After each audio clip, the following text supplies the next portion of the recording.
എല്ലാവർക്കും നമസ്കാരം. എൻ്റെ ഒരു പുതിയ വീഡിയോയിലേക്ക് എല്ലാവർക്കും സ്വാഗതം. ഇന്ന് നമുക്ക് ഒരു വെറൈറ്റി ആയിട്ടുള്ള ഒരു ചിക്കൻ കറി എങ്ങനെയാണ് തയ്യാറാക്കുന്നതെന്ന് നോക്കാം.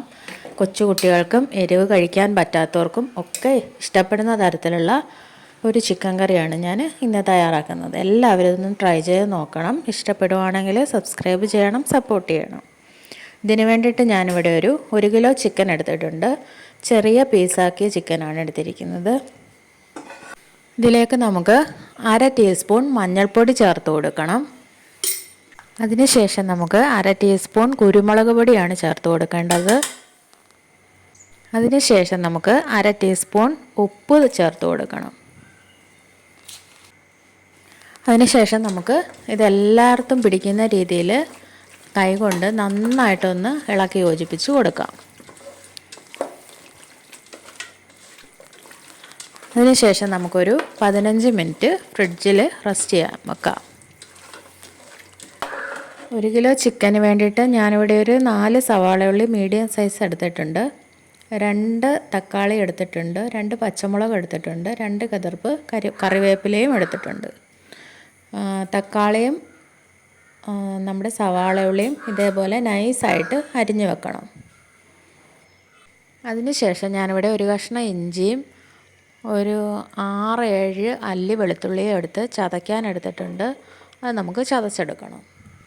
അതിനുശേഷം ഇതുപോലെ ഒരു ഇരുമ്പ് ചീനിച്ചട്ടി വെച്ച് കൊടുത്തിട്ടുണ്ട്. ഇതിനകത്തിലാണ് കറി വെക്കുന്നതെന്ന് വെച്ചാൽ ആ ചട്ടി അടുപ്പിൽ വെച്ച് കൊടുക്കണം. അതിനുശേഷം നമുക്കതിലേക്ക് ആവശ്യത്തിനുള്ള വെളിച്ചെണ്ണ ഞാനിവിടെ ഒരു 4 സ്പൂൺ വെളിച്ചെണ്ണ ഒഴിച്ചിട്ടുണ്ട്. അതിലേക്ക് നമുക്ക് കടുക് ഇട്ട് കൊടുക്കണം. 1/2 ടീസ്പൂൺ കടുക് ഇട്ട് കൊടുത്തിട്ടുണ്ട്. കടുക് ഇട്ട് കൊടുത്തതിന് ശേഷം നമുക്ക് 1/2 ടീസ്പൂൺ പെരുംജീരകം ഇതിലേക്ക് ചേർത്ത് കൊടുക്കാം. പെരുംജീരകം ഒന്ന് പൊട്ടി വരുമ്പോൾ നമുക്ക് ചതച്ച് വെച്ചിരിക്കുന്ന ഇഞ്ചിയും വെളുത്തുള്ളിയും ചേർത്ത് കൊടുക്കാം.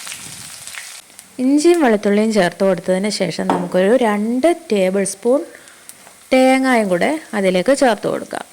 2-3 ടേബിൾ സ്പൂൺ ഇടാം. ഞാനിവിടെ ഒരു 2 ടേബിൾ സ്പൂണേ ഇട്ടിട്ടുള്ളൂ. അതിനുശേഷം നമുക്ക് നന്നായിട്ടൊന്ന് ഇളക്കി കൊടുക്കണം. അതിനുശേഷം നമുക്ക് 2 കറുവപ്പട്ട ഇതിലേക്ക് നന്നായിട്ടൊന്ന് പൊടിച്ച് ചേർത്ത് കൊടുക്കാം. കൈകൊണ്ട് തന്നെ ഇതുപോലെ ഒന്ന് ഒടിച്ചാൽ മതി. ചേർത്ത് കൊടുക്കാം. അതിനുശേഷം നമ്മൾ ഈ മസാലക്കകത്തിലുള്ള ഈ സാധനമില്ലേ, ഇത് നമുക്ക് ഒരെണ്ണം ചേർത്ത് കൊടുക്കണം. അതിനുശേഷം ഇതുപോലെ 2-3 ഏലക്ക നന്നായിട്ടൊന്ന് ചതച്ച് അതും കൂടെ ചേർത്ത് കൊടുക്കാം.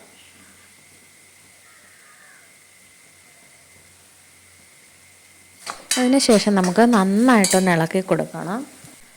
അതിനുശേഷം ഇതുപോലെ ഒരു 6-7 കാഷ്യൂനട്ട് നമുക്ക് ചേർത്ത് കൊടുക്കാം. അതിനുശേഷം നമുക്ക് ആവശ്യത്തിനുള്ള കറിവേപ്പില ചേർത്ത് കൊടുക്കാം. അതിനുശേഷം നമുക്ക് അരിഞ്ഞു വെച്ചിരിക്കുന്ന പച്ചമുളക് ചേർത്ത് കൊടുക്കണം. നമുക്ക് നന്നായിട്ടൊന്ന് മിക്സ് ചെയ്തും കൊടുക്കണം. അതിനുശേഷം നമുക്ക് അരിഞ്ഞു വെച്ചിരിക്കുന്ന സവാള ഉള്ളി ചേർത്ത് കൊടുക്കാം. ഞാനിവിടെ ഒരു 4 മീഡിയം സൈസ് സവാള എടുത്തിട്ടുണ്ട്. ചെറിയുള്ളി ആയാലും നല്ലതാണ്, സവാള ആയാലും കുഴപ്പമില്ല. ഞാനിവിടെ ഒരു 4 സവാളയാണ് എടുത്തിട്ടുള്ളത്. അത് നമുക്ക് ചേർത്ത് കൊടുക്കാം. ചേർത്ത് കൊടുത്ത് നന്നായിട്ട് നമുക്കൊന്ന് മിക്സ് ചെയ്ത് കൊടുക്കാം.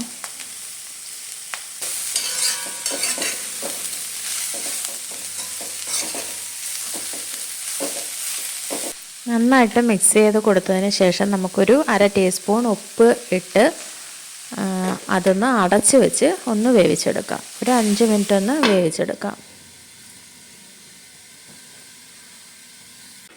ഇവിടെ ഒരു 5 മിനിറ്റ് ആയിട്ടുണ്ട്. നമ്മളതൊന്ന് തുറന്ന് നോക്കുമ്പം ഒരു മീഡിയം സൈസിൽ സവാളയൊക്കെ നന്നായിട്ടൊന്ന് വെന്തിട്ടുണ്ട്.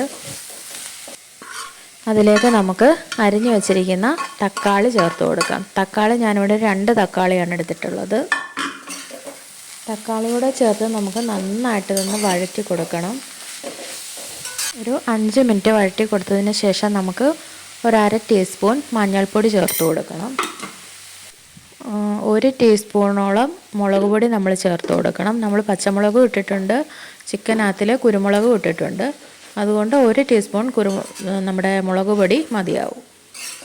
വീണ്ടും ഒരു 5 മിനിറ്റ് നമുക്കൊന്ന് ഇളക്കി കൊടുക്കണം. മുളക് പൊടിയുടെ പച്ചമണം മാറുന്ന വരെ നമുക്കൊന്ന് ഒന്ന് ഇളക്കി കൊടുക്കാം. അതിനുശേഷം നമുക്ക് ഫ്ലെയിം ഒന്ന് ഓഫാക്കി അതൊന്ന് ആറാൻ വെക്കാം. ഇതൊന്ന് ആറി കിട്ടണം.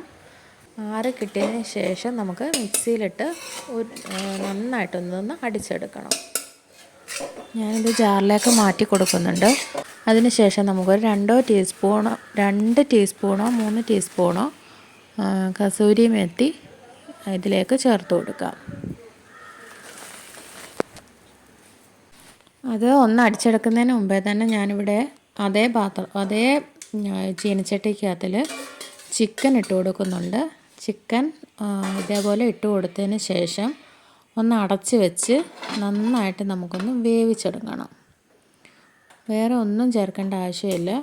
നമ്മൾ പുരട്ടി വെച്ചെല്ലാം കുരുമുളകും ഉപ്പും മഞ്ഞളും പുരട്ടി വെച്ചിട്ടുണ്ടായിരുന്നു ചിക്കൻ. ആ ചിക്കൻ നമ്മൾ ചീനച്ചട്ടിയിലിട്ട് ഇതുപോലെ ഒന്ന് വേവിക്കാൻ വെക്കണം. വേവിക്കാൻ വെച്ചതിന് ശേഷം നമുക്ക് മിക്സിയുടെ ജാറിലെടുത്ത് വെച്ചിരിക്കുന്ന ഒന്ന് അടിച്ചെടുത്തിട്ട് വരാം. കണ്ടില്ലേ, ഞാനിവിടെ നന്നായിട്ട് ഒന്ന് അടിച്ചെടുത്തിട്ടുണ്ട്. ചിക്കൻ നന്നായിട്ട് വെന്തതിന് ശേഷം മാത്രം നമ്മൾ അരച്ചെടുത്ത അരപ്പ് ചിക്കനിലേക്ക് ചേർത്ത് കൊടുക്കാം. ചിക്കൻ നന്നായിട്ട് വെന്തതിന് ശേഷം മാത്രമേ ചേർത്ത് കൊടുക്കാവുള്ളൂ. ഇവിടെ ചിക്കൻ നന്നായിട്ട് വെന്തിട്ടുണ്ട്. ഞാൻ ഈ അരപ്പ് മുഴുവനായിട്ടും ഇതിലേക്ക് ചേർത്ത് കൊടുക്കുന്നുണ്ട്. നമുക്ക് കുറച്ചും കൂടെ ഗ്രേവിയുടെ ആവശ്യം ഉണ്ടെന്നുണ്ടെങ്കിൽ നമുക്ക് മിക്സിയുടെ ജാറിൽ തന്നെ കുറച്ച് വെള്ളം എടുത്ത് അതിൽ പറ്റിയിരിക്കുന്ന ഗ്രേവിയും കൂടെ നമുക്ക് അതിലേക്ക് ഒഴിച്ചു കൊടുക്കാം.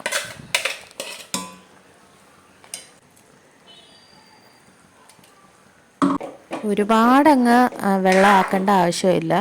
നമുക്കൊരു കുറുകിയ ചാറോട് കൂടിയ ചിക്കൻ കറിയാണ് നമ്മളിവിടെ തയ്യാറാക്കുന്നത്. അപ്പോൾ ഒരുപാടങ്ങ് വെള്ളം ഒഴിക്കേണ്ട ആവശ്യമില്ല. ഒന്ന് കുറുകി നിൽക്കത്തക്ക പരുവത്തിൽ നമുക്ക് വെള്ളം ഒഴിച്ചാൽ മതി. അതിനുശേഷം നമുക്ക് ഇതിൻ്റെ മുകളിലേക്ക് കറിവേപ്പില ഇട്ട് കൊടുക്കാം. മല്ലിയില ഉണ്ടെങ്കിൽ മല്ലിയില കൂടെ ഇട്ട് കൊടുക്കാം. ഞാനിവിടെ മല്ലിയില ഇല്ലാത്തതുകൊണ്ട് കറിവേപ്പില മാത്രമേ ഇട്ട് കൊടുക്കുന്നുള്ളൂ. അതിനുശേഷം നമുക്കൊരു 5-6 സെക്കൻഡ് നേരം ഇതൊന്ന് അടച്ച് വെച്ചിട്ട് ഒന്ന് ആവി കയറ്റിയെടുക്കാം.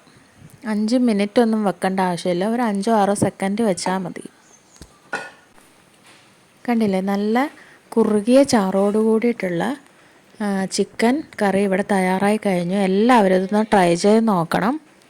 അപ്പത്തിൻ്റെ കൂടെയും ഇടിയപ്പത്തിൻ്റെ കൂടെയും ചോറിൻ്റെ കൂടെയും പൊറോട്ടയുടെ കൂടെയൊക്കെ കഴിക്കാൻ പറ്റിയ നല്ലൊരു കറിയാണ് ഇതേപോലത്തെ ചിക്കൻ കറി. കുട്ടികൾക്കും മുതിർന്നവർക്കും എല്ലാവർക്കും ഒരുപോലെ ഇഷ്ടപ്പെടും. എല്ലാവരും ഒന്ന് ട്രൈ ചെയ്ത് നോക്കണം. ഇഷ്ടപ്പെടുവാണെങ്കിൽ സബ്സ്ക്രൈബ് ചെയ്യണം, സപ്പോർട്ട് ചെയ്യണം.